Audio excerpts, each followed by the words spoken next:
Hey, hello everyone, Ginger Gargoyle here with the first of my series of how-tos with the Totally Tiffany. Now these are going to be totally lame, so if you don't like lame things, don't watch this one. Okay, so, I mean this one's going to be really lame, guys. Okay, so this one is my binder, the 12 by 12 craft binder, okay? Remember I showed you guys that this part comes off? I did. I showed you that. This part comes off. Alright? So when I have these filled, if I just need one part, it'll say I need just my alphabet stickers.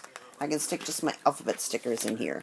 If I need just my bling, I can put just my bling in there, just my buttons, whatever. Okay. But whatever it is, because it can hold as many as you need, I suggest getting the dividers. Now, the dividers work very much like dividers in a notebook.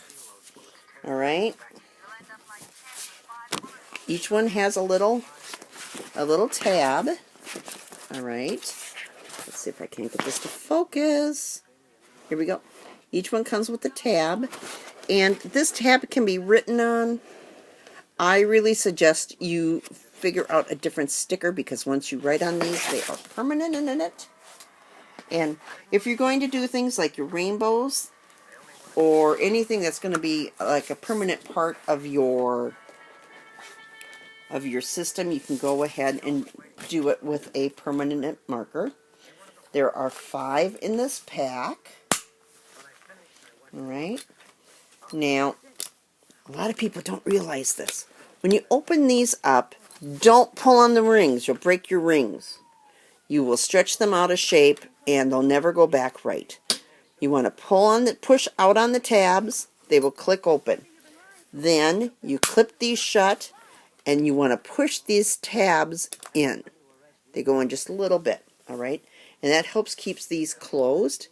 Now, if for some reason, say you accidentally overfill your binder, the binder rings, they have little extenders that you can put on that cover up where the two halves of the binder meet so that these will slide over without much issue. They could get caught, but I would suggest getting the clear air tube liner for fish tanks and use those and cut them to length. You want them longer than this little spot here. So you don't want it to be a small little bit.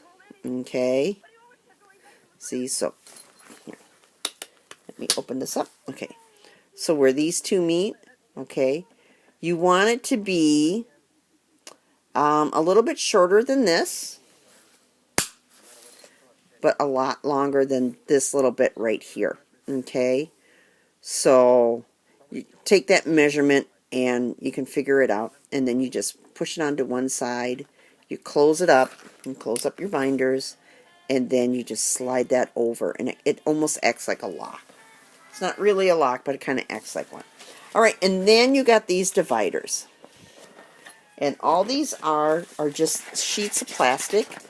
You can do this yourself with some cardstock, except these are like 12 and a half, almost 13.